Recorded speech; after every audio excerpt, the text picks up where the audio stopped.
이 시간에는 사도행전 21장 31절부터 22장 8절 말씀까지 읽었습니다.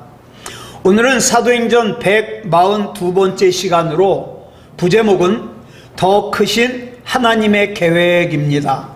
더 크신 하나님의 계획. 자, 먼저 오늘 본문 31절이 이렇게 기록하고 있습니다. 시작.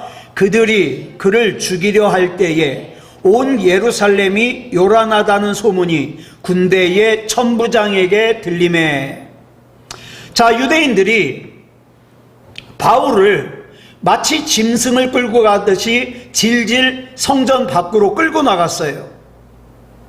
결국 이 사람들의 목적이 뭐냐? 바울을 성전을 모독했다는 성전 모독죄를 씌워가지고 죽이기 위해서예요.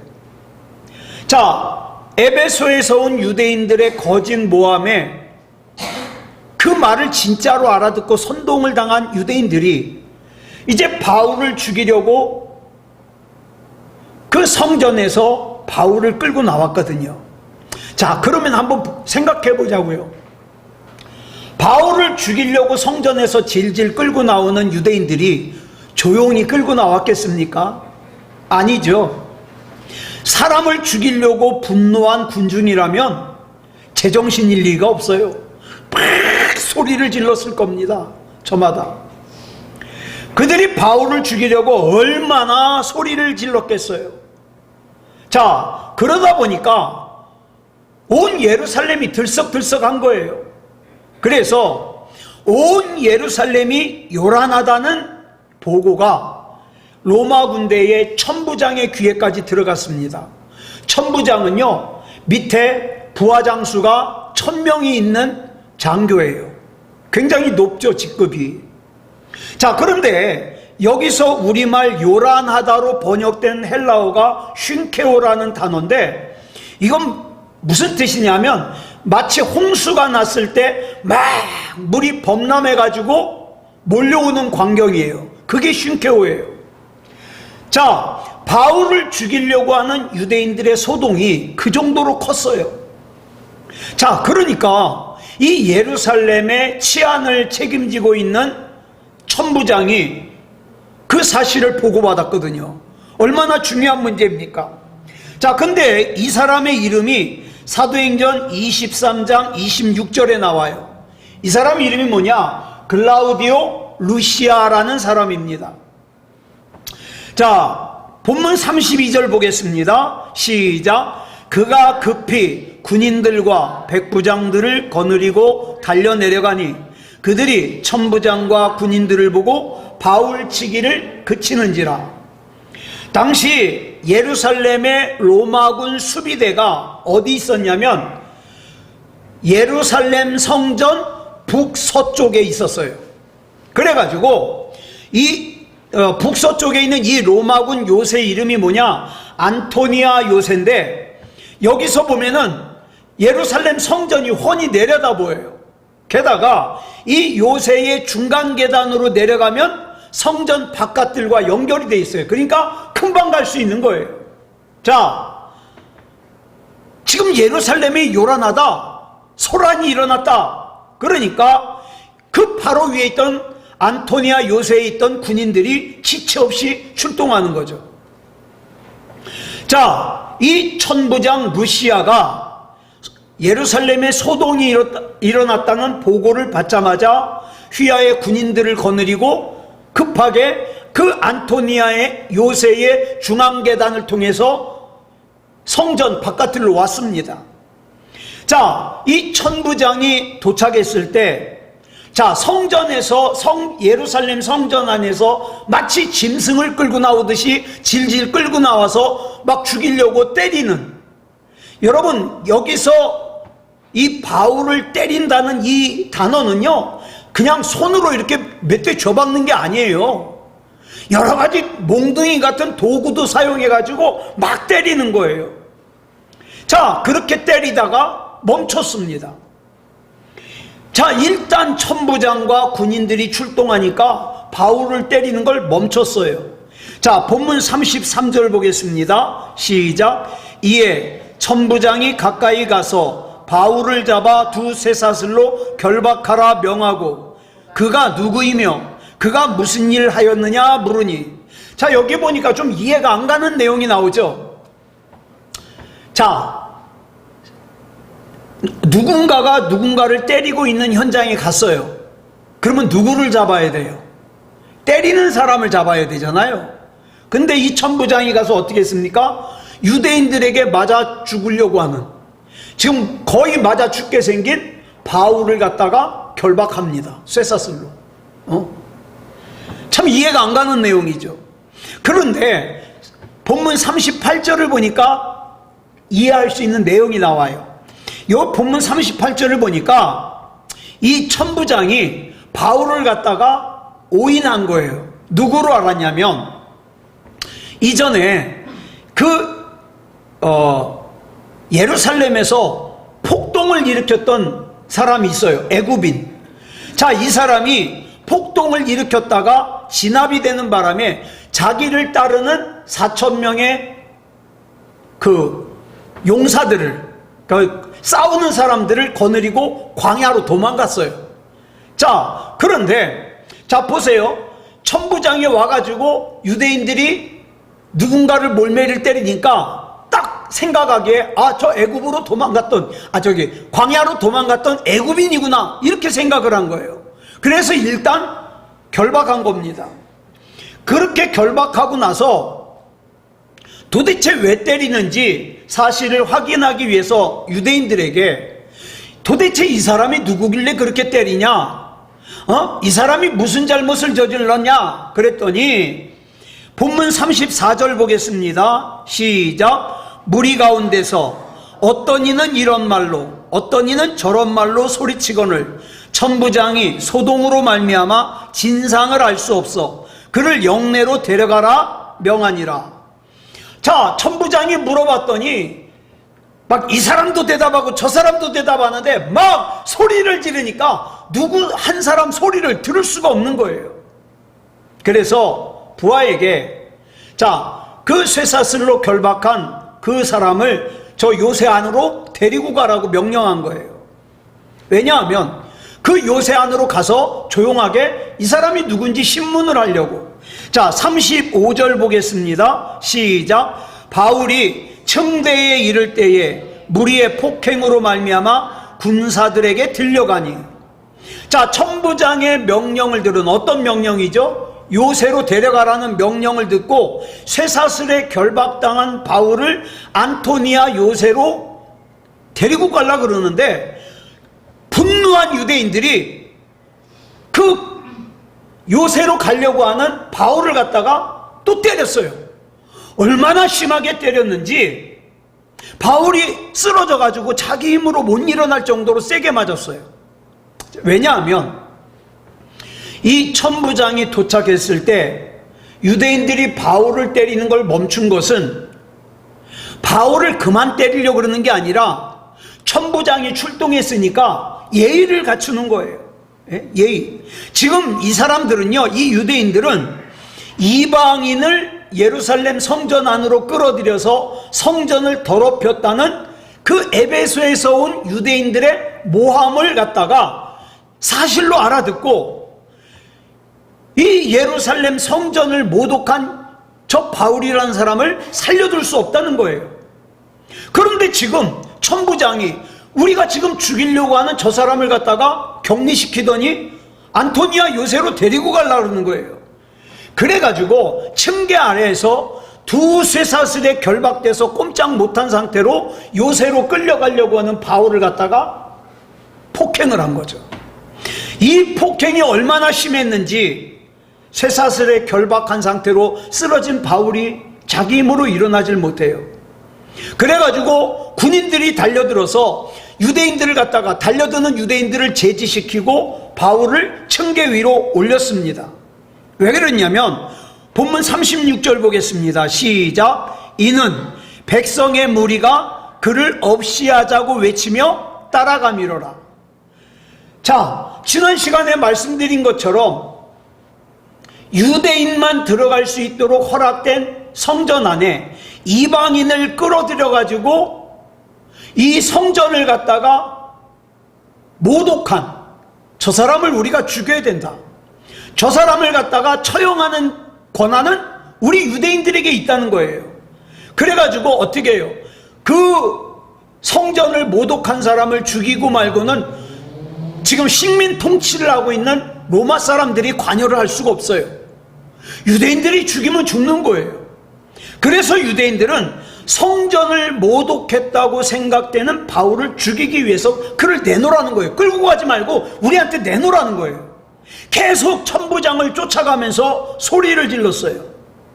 자, 이 천부장이 군인들을 거느리고 현장에 도착하긴 했지만 바울을 구해주기는커녕 오히려 어떻게 해요?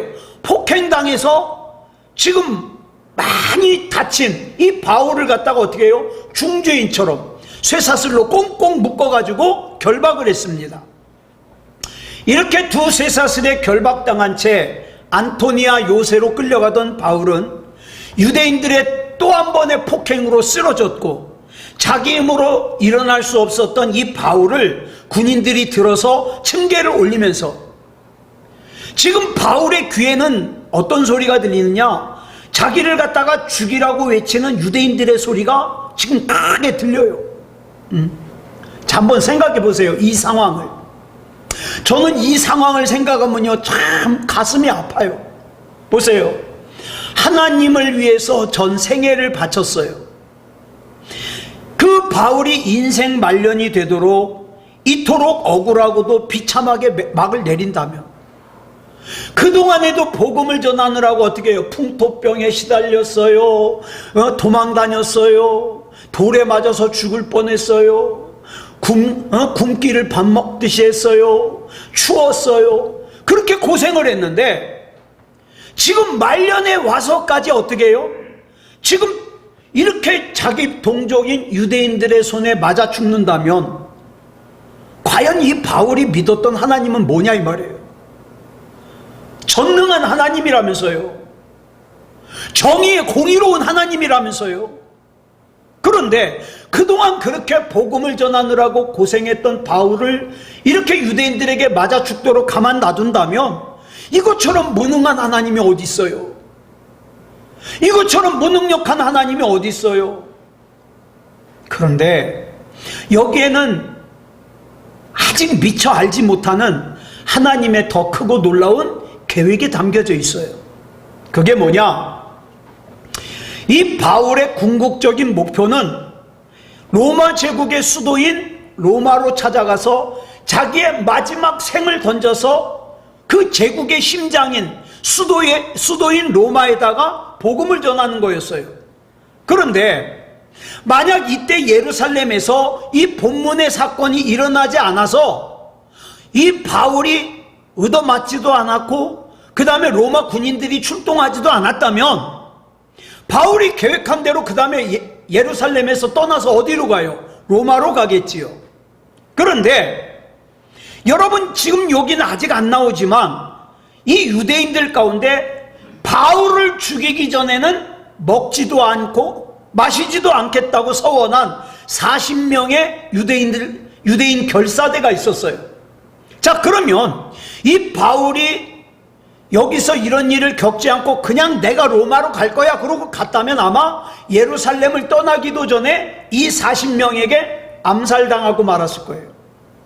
그런데 에베소에서 온 유대인들의 거짓 모함에 속아가지고 바울을 죽이려고 달려드는 예루살렘의 유대인들 때문에 이 바울이 뭐가 됐어요? 로마 제국의 죄수가 됐어요. 그래서 어떡합니까? 이 바울은 로마 군대의 보호 속에서 이 바울을 죽이기 전에는 먹지도 않고 마시지도 않겠다고 결의한 40명의 이 결사대의 암살에서 벗어날 수가 있었어요. 정말 이 40명이 바울이 죽기 전까지 안 먹었는지 아무것도 안 마셨는지 그건 성경에 기록되어 있지 않아서 모르겠어요. 자, 그런데 놀라운 게 여기 천부장이요 가이사랴에 있는 총독에게 바울을 호송할 때 바울을 죽이려고 하는 유대인들로부터 바울을 보호하기 위해서 몇 명의 군인을 동원하냐? 보병 200명, 기병 70명, 창병 200명을 동원합니다. 그러니까 바울 한 사람의 생명을 보호하기 위해서 로마 제국의 군인 470명이 동원되는 거예요. 그리고 바울은 그 470명의 로마 군인들의 경호를 받으면서 어떻게 해요? 마침내 로마 제국의 수도인 로마에 도착할 수가 있었습니다. 자, 바울이 천부장에 의해 두 쇠사슬로 결박당해서 로마 제국의 죄수가 되지 않았다면 어떻게 470명의 로마 군인들에게 경호를 받을 수 있겠어요? 그래서 본문의 사건을 통해서 하나님께서는 당신의 신비스러운 방법으로 바울을 완벽하게 보호해 주셨습니다. 그러니까 저와 여러분이 살다가 왜 나에게 이런 일이 일어나지? 왜 내가 이렇게 힘들지? 이렇게 생각되는 일을 만날 때라도 우리가 하나님 앞에 주님의 뜻을 이루소서, 나는 주님의 뜻, 나는 주님의 생각 다 알지 못합니다. 그러나 나를 사랑하시고 나에게 좋은 것을 주시는 주님이심을 믿습니다. 그러니 이 모든 것들이 다 주님의 계획 속에서 선한 뜻으로 이루어진 줄 믿습니다. 이렇게 하나님 앞에 고백할 수 있는 거예요. 여러분, 하나님께서 바울을 예비하신, 자, 바울이 지금 두 개의 쇠사슬로 묶였다 그랬죠. 쇠사슬이 뭡니까? 쇠로 만든 이런 고리가 연결된 거예요. 그죠? 이게 쇠사슬이에요. 자, 바울을 결박한 쇠사슬의 고리 하나하나가 바울을 향한 하나님의 은혜의 고리예요. 저는 종종 그런 생각합니다. 이런 바울에게 행하여졌던 하나님의 은혜의 고리같이 이런 은혜의 고리가 나에게 있지 않았다면 나는 오늘의 내가 될 수 없었을 거예요. 내가 이렇게 하나님이 믿어지는 거, 여러분, 제가 열심히 성경을 공부해서 믿어질까요? 아니요. 여러분, 하나님이 믿어지는 것과 성경을 공부하는 것은 또 달라요. 내가 하나님 믿어지는 것은 이건 하나님의 은혜의 고리라고요. 그래서 이런 은혜의 고리 하나하나가 계속 이어져서 어떻게 해요? 우리가 알고 있는 성경에 나오는 위대한 사도 바울의 삶이 엮어질 수 있었던 거죠. 자, 바울이 그 하나님의 은혜의 사슬에 결박되어 있는 한 이 세상의 그 누구도, 심지어는 그 40명의 결사대, 바울을 죽이기 전에는 우리는 먹지도 않고 마시지도 않겠다고 결의한 그 암살단도 결코 바울을 해코지할 수 없었습니다. 사랑하는 여러분, 혹시 주변에서 여러분 힘들게 하는 사람 있습니까? 여러분이 복수하지 마세요. 그 복수를 하나님께 맡기세요. 내가 하나님의 뜻대로 살면 그 모든 것은 하나님께서 알아서 하십니다. 그러니까 괜히 미워하는 감정 가져서, 섭섭한 감정 가져서 죄짓지 말고, 하나님, 저는 하나님 안에서 하나님께 맡기고 평안하렵니다. 맡기는 거예요. 자, 쓰러진 바울이 일어나지 못하니까 어때요? 로마 군인들이 유대인들을 제지하면서 바울을 들어서 층계 위로 피신시켰어요. 이제 바울은 그 바로 위에 있는 로마 군인의 안토니아 요새로 들어가기만 하면 이제 유대인들의 손아귀에서 벗어날 수 있는 거예요. 그런데 이 바울은 자기가 그 위험에서 도망가는 걸 먼저 생각하지 아니하고 뭘 먼저 생각했냐? 주님께서 자기에게 맡겨주신 사명을 먼저 생각했어요. 그래서 본문 37절 상반절 보겠습니다. 시작. 바울을 데리고 영내로 들어가려 할 그때에 바울이 천부장에게 이르되 내가 당신에게 말할 수 있느냐? 자, 바울을 층계 위로 이제 로마 군인들이 들어 올리려고 할 때 그때 바울이 그 천부장에게 헬라어 어법에 맞게, 여러분 헬라어라는 이 언어가요, 무식한 사람이 쓰는 언어와 그 다음에 배운 사람이 쓰는 언어가 달라요. 배운 사람이 쓰는 것은 어법에 맞게 격식이 있겠어요. 그런데 갑자기 자기들이 들어올리는 이 바울이 헬라어 격식에 맞게 많이 배운 사람들이 쓰는 헬라어를 쓰는 거예요. 뭐라 그러냐? 내가 당신에게 말할 수 있습니까? 이렇게 물어보는 거예요.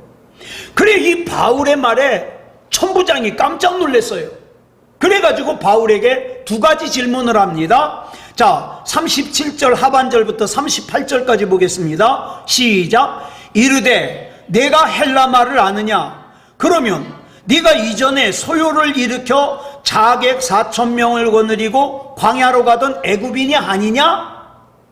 지금 이 천부장이 바울을 왜 결박했어요? 소요를 일으켰다가 4,000명을 이끌고 광야로 도망간 애굽인으로 알고 결박한 거예요. 그런데 여기서 헬라어를 갖다가 구사하는 걸 보니까 그 사람이 아닌 것 같거든요. 그래 이 바울에 대한 천부장의 첫 번째 질문이 너 어떻게 이렇게 고급 헬라어를 쓸 수 있어? 이거예요. 그 다음에 두 번째 질문은 그렇다면 네가 그 폭동을 일으키고 자객 4,000명과 함께 광야로 도망간 그 애굽인이 아니야? 이건 물어본 거예요. 여러분 주후 54년에 한 애굽인이 폭동을 일으켜가지고 이 사람이 아주 뻥을 얼마나 치는지, 지금 이 당시는 로마의 식민지거든요. 그랬더니 이 사람이 뻥을 치기를 내가 명령만 하면 이 예루살렘 성벽이 다 무너질 거야. 여기서 식민 통치를 하고 있는 로마 사람들을 다 몰아낼 거야. 이 당시에 허경영이라고 보면 되겠어요. 허경영님, 여러분 허경영 잘 알죠? 자기가 뭐 이렇게 자기 축지법도 쓰고 말이죠. 응? 자기가 이렇게 뭐 해주는 거 먹으면 건강해진다고, 그런 사람인 것 같아요. 그런데 이 당시의 역사가인 요세푸스가 쓴 책을 보니까 이 당시 이 애굽인에게 속아가지고 자기 전 재산을 팔아가지고 그 재산을 바친 유대인이 무려 3만 명이나 된대요. 그러니까 옛날이나 지금이나 여러분 재산 팔아가지고 바치라 그러면 이단이에요. 예? 그건 나는 참 이해가 안 가. 그렇게 재산 팔아서 바치라고 하는 딱 봐도 이단인데 왜 거기는 그렇게 사람들이 몰리고, 아무리 제가 봐도 우리 새소망교회 메시지에는 가짜가 없잖아요. 근데 왜 이렇게들 예배를 안 드리는지. 여러분 이 당시에 이 애굽인이 소요를 일으켰다가 당시 총독이었던 벨릭스가 몰고 온 군대에 대파해가지고 4,000명만 거느리고 사막으로 도망가 버렸어요. 여기서 우리말 자객으로 번역된 헬라어가 뭐냐? 안드라스토 시카리온이에요. 안드라스토 시카리온. 이건 뭐냐면 긴 겉옷 옷자락에다가 이 옷 속에다가 단검을 숨기고 다녀요. 그래가지고 야 우리 이번 목표는 뭐다? 그러면은 몰래 가가지고 그 사람 죽이는 거예요. 이 사람들이 하는 일이 그거예요. 칼잡이죠. 자, 자기가 예루살렘 성벽을 무너뜨리고 해방을 가져다줄 메시아라고 큰소리치던 이 애굽 사람이 하루아침에 도망가서 없어져 버렸어요. 그러니까 그 사람의 선동에 속아가지고 전 재산을 팔아서 바친 이 3만 명의 유대인들이 이를 갈겠죠. 왜 이 천부장 루시아가 바울을 갖다가 결박했냐? 유대인들이 잔뜩 몰려가지고 누구를 때리니까 루시아 생각에는 이거 그 애굽인이다, 잡혔구나, 그래가지고 그냥 무조건 결박을 한 거예요. 그런 상황에서 자 바울이 4,000명의 칼잡이들과 함께 광야로 잠적했던 그 당연히 결박해야죠. 또 도망갈지 모르니까. 그런데 그 바울이 제가 당신께 한 말씀 드려도 되겠습니까? 라고 헬라어로 정중하게 물으니까 천부장이 깜짝 놀란 거예요. 이거는 폭동을 일으킨 그 무식한 폭도들의 언행이 아니에요. 게다가 천부장은 바울에게 되물을 수밖에 없죠. 아니 네가 어떻게 이 고급 헬라어를 구사할 줄 아느냐? 그러면 너 그 폭동 일으키고 도망간 애굽 사람이 아니냐? 그랬더니 바울이 이제 대답하는 거예요. 자기는 그 애굽인이 아니라 자기는 유대인인데 자기 동네는 이런 작은 동네가 아니라 길리기아 다소, 이 바울의 고향인 길리기아 다소가 대도시예요. 여러분 이 당시에 이 사람이 어느 동네 출신이다 이걸 알면 그 사람 신분이에요. 예? 자, 이름도 듣지 못해서 온 촌사람이면 어떻게 해요? 그 사람 신분은 별 볼 일 없는 거예요. 그런데 대도시 출신이면 신분이 좋은 거예요. 그래서 자기는 경제와 교육이 발달한 대도시인 길리기아 다소 출신이라고 얘기를 하는 거예요. 그런 폭동을 일으킨 사람이 아니다. 그리고 이 천부장에게 또 부탁을 해요. 바울이 내가 지금 잠깐만 여기서 우리 백성에게 한마디만 할 걸 허락해 주십시오. 이렇게 요청을 해요. 정중하게 부탁해요. 본문 40절입니다. 시작. 천부장이 허락하거늘 바울이 층대 위에 서서 백성에게 손짓하여 매우 조용히 한 후에 히브리 말로 말하니라. 자, 막 떠드니까 바울이 이랬겠죠. 좀 조용히 하라고. 그랬더니 조용히 해요. 자, 방금 천부장에게는 고급 헬라어로 얘기를 했던 바울이 이번에는 히브리 말로 유대인들에게 얘기를 합니다. 지금도 막 바울을 죽이라고 막 소리치고 있었는데 층계 위에서 조용히 하라고 손짓을 하더니 이내 사람들이 조용하죠. 뭔 말을 하려나? 그랬더니 자, 지금 이 광경을 한번 머릿속에 그려보십시오. 지금 막 죽을 정도, 죽기 직전이 될 정도로 얻어맞았거든요. 그래서 내 발로 걸어갈 수가 없어서 로마 군인들이 이렇게 들고 가려고 그랬는데 그런 사람이 일어나더니 전혀 위축되지 않고 조용히 좀 하라고. 조용히. 예. 그리고 나서는 유대인들의 모국어인 히브리어로 입을 열어요. 그것이 이제 사도행전 22장 1절부터 나오죠. 자, 1절 같이 보겠습니다. 시작. 부형들아, 내가 지금 여러분 앞에서 변명하는 말을 들으라. 여러분, 바울은 어딜 가든지 호칭이 뭐냐? 형제들아였어요. 형제들아. 근데 여기서는 이례적으로 뭐라 그래요? 부형들아. 여러분, 이 헬라어 원문을 그대로 옮기면 이런 거예요. 사람들, 형제들, 그리고 아버지들이요. 이렇게 해석해야 돼요. 왜냐하면 여기 있는 사람들이 다 유대인이잖아요. 그러니까 여기 있는 나이 먹은 남자들은 다 아버지라 이 말이에요. 자기하고 동년배는 뭐예요? 형제들이에요. 자, 그러니까 여기 있는 사람들은 다 뭐예요? 나에게 부모 형제들이에요. 혈육이라 이 말이에요. 동포니까. 네. 지금 자기 앞에 있는 유대인들이 조금 전까지만 해도 어떻게 했어요? 자기 죽이려고 그랬잖아요. 근데 자기를 죽이려고 했던 그 유대인들을 향하여 뭐라 그래요? 내 부모들이요, 내 형제들이요, 이렇게 말하는 거예요. 2절 보겠습니다. 시작. 그가 히브리 말로 말함을 듣고 더욱 조용한지라. 이어 이르되, 바울을 죽이려고 했던 유대인들은 바울이 자기를 부모라고 부르네, 자기를 형제라고 부르네, 또 나이 어린 아이들은 자식이라고 부르네. 자, 그러니까 조용히 뭔 말을 하려고 그러지? 듣죠. 여기서 이제 바울이 하는 말이 사도행전 9장에서 다메섹으로 가다가 예수님 만난 얘기를 하는 거예요. 어떻게 자기를 구원해 주셨는지 간증을 하는 거죠. 자, 3절부터 5절까지 보겠습니다. 시작. 나는 유대인으로 길리기아 다소에서 났고 이 성에서 자라 가말리엘의 문화에서 우리 조상들의 율법에 엄한 교훈을 받았고 오늘 너희 모든 사람처럼 하나님께 대하여 열심히 있는 자라. 내가 이 돌을 박해하여 사람을 죽이기까지 하고 남녀를 결박하여 옥에 넘겼노니 이에 대제사장과 모든 장로들이 내 증인이라. 또 내가 그들에게서 다메섹 형제들에게 가는 공문을 받아가지고 거기 있는 자들도 결박하여 예루살렘으로 끌어다가 형벌받게 하려고 가더니. 자, 경제와 교육이 발달한 대도시인 길리기아 다소에서 태어난 바울은 성인이 될 때까지 거기서 계속 산 거 아니에요. 여러분, 여기서 말하는 길리기아 다소는 어느 땅이냐면 지금 터키 땅이에요.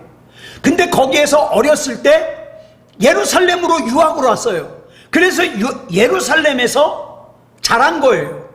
이 당시 최고의 율법학자인 가말리엘 선생님에게 율법을 배웠죠. 게다가 가장 엄격한 종파인 바리새파에 속했어요.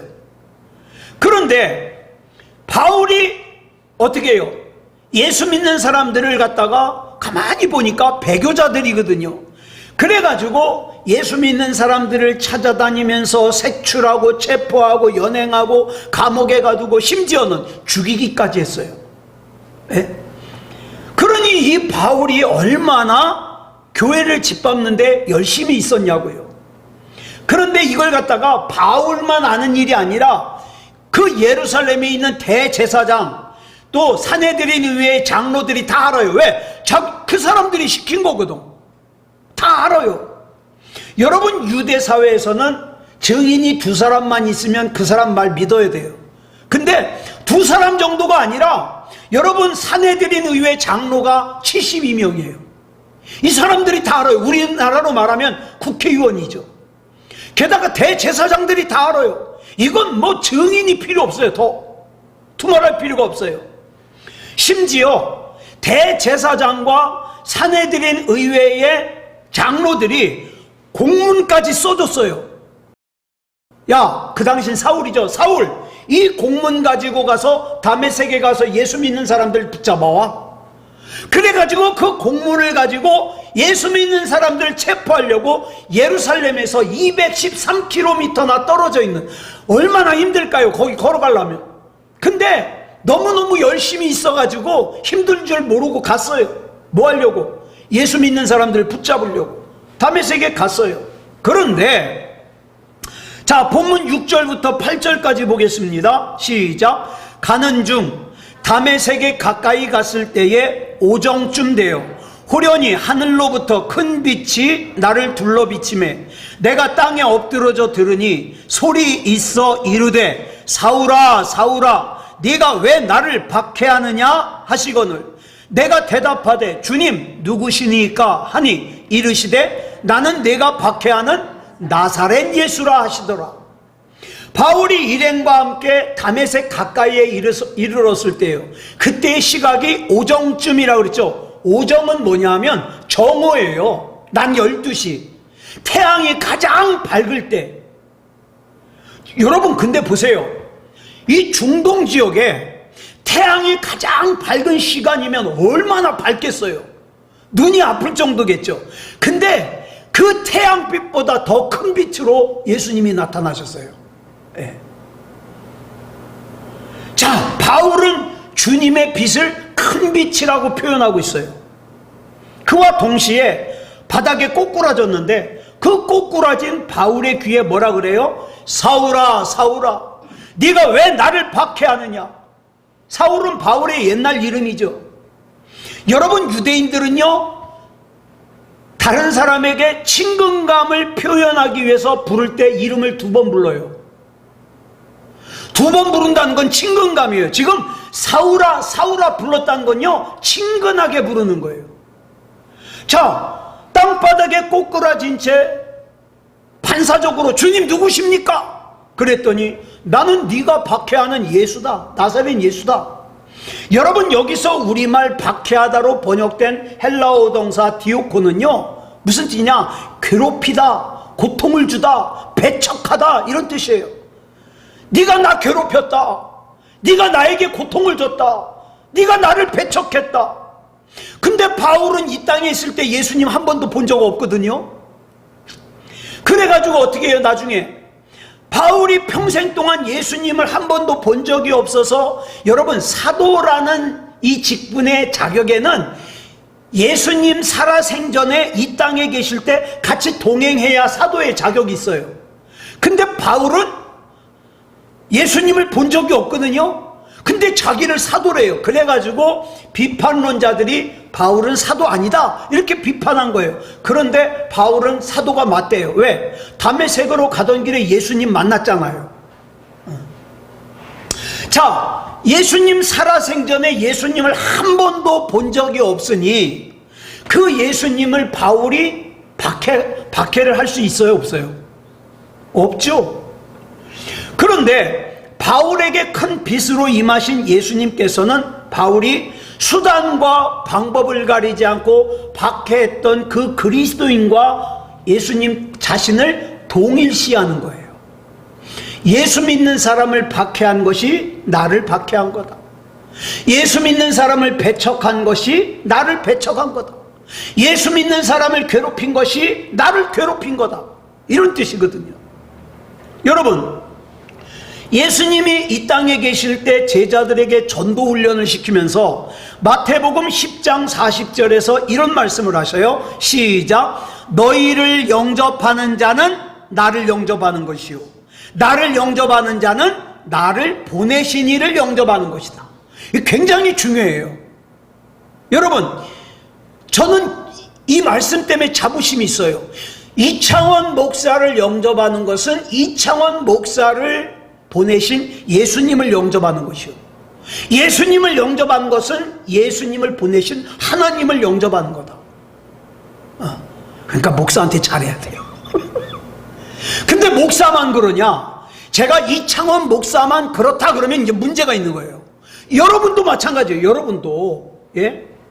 여러분, 부활하신 예수님께서 승천하시기 전에 마태복음에서 남기신 마지막 말씀을 통해 그것이 가능할 수 있었다는 걸 말씀해줘요. 뭐냐? 마태복음 28장 20절 줄친 것만 시작. 볼지어다 내가 세상 끝날까지 너희와 항상 함께 있으리라.